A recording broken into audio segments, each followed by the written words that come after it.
What up, you guys? It's your buddy Randall. Welcome back to the Quick Catch and Release YouTube channel. In today's video, we're doing something a little bit different. We're fishing for some big, massive bluegill and some snaggy, fast current using just a coat hanger. Throughout this video, I'm going to show you guys the technique that I use with this rig to catch big bluegill. But make sure to stick around towards the end, and I'll show you how to make this rig and the equipment you'll need to make this rig. And I'll show you some tips that the locals gave me that will help you catch a big bluegill for dinner or to just have fun. It's going to be a fun video today, and I'm excited for it. I'm glad you guys are with me. Let's go fishing.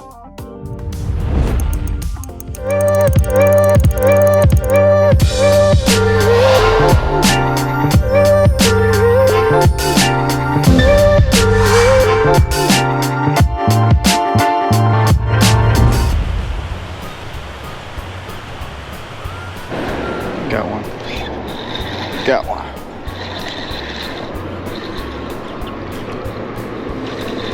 Look at that. Nice big blue. Look at that. Nice one right there. Right there, guys. Look at that. Nice bluegill on that method of using the no snag rig. Pretty cool method. And that's hand eater size. We're not going to actually keep this guy today. I just want to use him for a thumbnail later, but we'll let him go later. I just want to keep him on the string to keep him alive. Alright guys, always put on 2 red worms when I do this. You don't got to be fancy smancy with the worm hook. There's not a perfect way to hook a worm. Never will be. So just do what you think is going to have the best success for you. In my opinion, just doing that is enough for me. And what are these? These are just regular red worms that you get from the store. I don't like the big night crawlers when I'm targeting these bluegills because they can rip them off a lot easier, in my opinion, than these red worms. All right, cast it out. Don't need a long cast. These bluegill are really shallow. It's that time of year. I'll let that sink to the bottom, and as soon as it hits the bottom, just let it sit. The trick is just letting it sink and pulling it back towards you until you feel the bottom. As soon as you feel the bottom, like right there, there's the bottom. Just hold it. Now, I'm just waiting for a bite. You can see all these threadfin in front of me too. I think that might be a bite right there. You're seeing all these threadfin in front of me, they're running.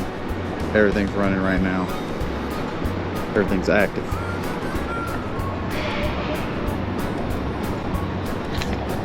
Missed him. You like that red worm though. Cast out there. Let it sink, let it sink. Now pull it like this until you feel the bottom. Hold it and wait. Oh, got one. Didn't get that takedown on video. It's all right. Got a pretty one.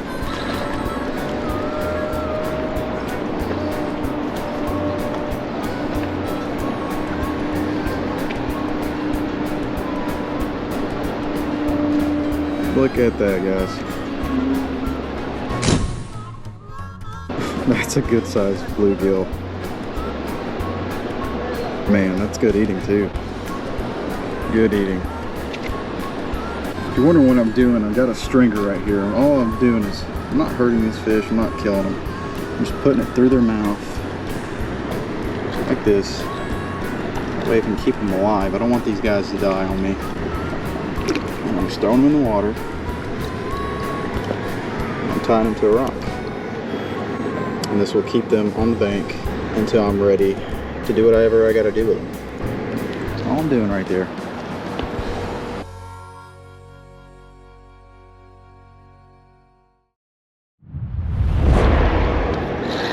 And I didn't even touch the bottom before I got him. That's a good bluegill. I mean, he didn't even touch the bottom. Let's get him up here in the boat. My God, look at that fish. That is a big bull. Man, he's huge. Let's get him on the stringer.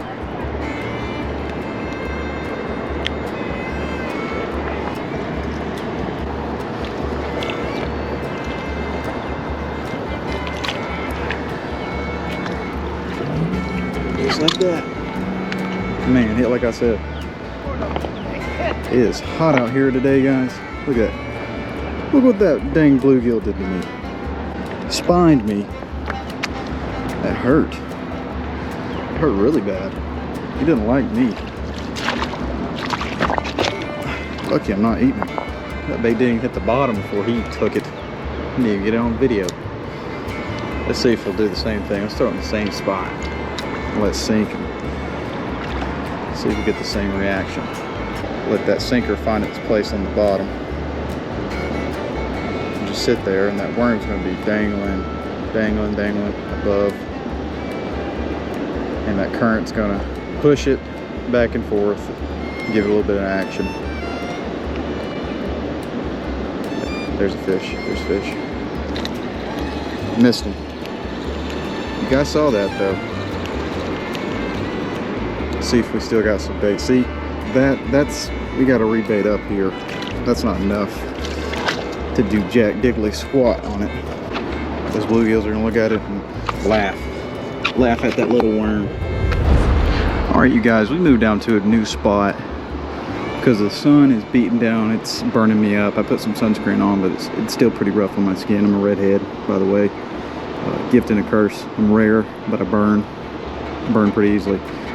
So what we're doing right here, there's just pillars on this dock that's made by the state and the park here, and we're gonna fish right here, a little eddy. You see it right there turning? We're gonna fish it right there, and I'm assuming this is where some bluegill are gonna hang out at right here, because you got a little bit of a drop off, and then you have this big eddy right here. I'm just gonna lob it right there. I don't want it too far. And I'm gonna allow it to sink until it hits the bottom. Right there. That's where I want it. If there's any fish right here, we should know pretty soon.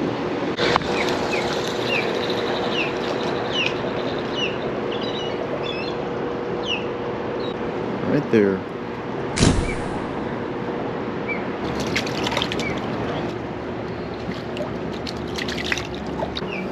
It's a hot one. It's a hot one. It is. All right, you guys, 3 big bluegill and 1 small one. Enough for a dinner and enough to have fun. I would have stayed out there longer, but that sun was beating down on my skin, and it's not very good for me considering I am a redhead. But for the people who stuck around, I am going to show you how to make this rig using a coat hanger. So you have your coat hanger, and the first thing you want to do is cut this bad boy up. Now that you have it cut up, you have all these pieces right here. It doesn't have to be perfect, so don't even try to make it perfect. See, there's one, it's really crooked. This one's really crooked. They're all really crooked, and that's fine. As long as you can bend them and shape them in a way you want, you're completely fine with however you cut them. Now, let's go over the rig itself so you kind of get an idea of what's going on. So here's the rig, and this is basically a drop shot rig. I will put it right here so you guys can see what it actually is. But a local man taught me how to use this rig. One of the old locals at the actual fishery I fish at. If you guys can see that, I'm gonna try to get it into focus for you. That is a size 6 J hook with that drop shot rig. Now what I'm doing, I'm casting this out. This is gonna cast down into the water. And when it hits the bottom, I pull my pole like this towards me. So when this hits the bottom, it pulls like this. This is a no snag rig. You will never get snagged unless you're just very unlucky. You pull it towards you, and it will literally sit in the water with your worm on this size 6 J hook right here, and it will dangle in the water. And you don't need to do much. You don't need to do any movement or any finesse. You just let your worm sit there in the current, and it will literally just jingle back and forth until fish bites. And that's when you set the hook. When you pull, that comes out of the snag. You get the fish. Bada bing, bada boom. It's pretty easy setup and rig to do. It's just a drop shot rig with this piece of coat hanger. Really, the only hard part is clipping this. Make sure you have plier cutters, and if you need to, get pliers and use this to twist and turn the actual hanger right here. Now you see the snot can easily slide off. That's fine. If you want to twist it, go ahead, but I'm lazy and I have plenty to go around, so I didn't do that. Now for the actual rod and reel setup myself, I used a different setup in the video, but I also use this one as well. And this is just an Eagle Claw rod and reel telescope pole you can get from Walmart. I'm not sponsored by Eagle Claw, but they don't have bad products. I would recommend them. Like I said, I'm not sponsored, but they do have good products and I like them. Especially the telescope pole, you easily fit in your car and go anywhere. You see right here, just like that. And there's my telescope pole and my rig all set together right there. And you can put that in a book bag. You can take this part off the reel actual itself and it'll fit easier in a book bag, suitcase, your car, anywhere. It's really convenient. I have a Mustang, so I can't really fit a lot of poles in my car. So this is really helpful when I just want to go fishing and I can throw it in there. With all that being said, that's it. That's how you do the rig. It's a really efficient rig where you can catch a lot of big bluegill with it really fast and have a lot of fun. Thank you guys so much for watching. I really do appreciate it. As always, peace, love, God bless, and fish on, my friends.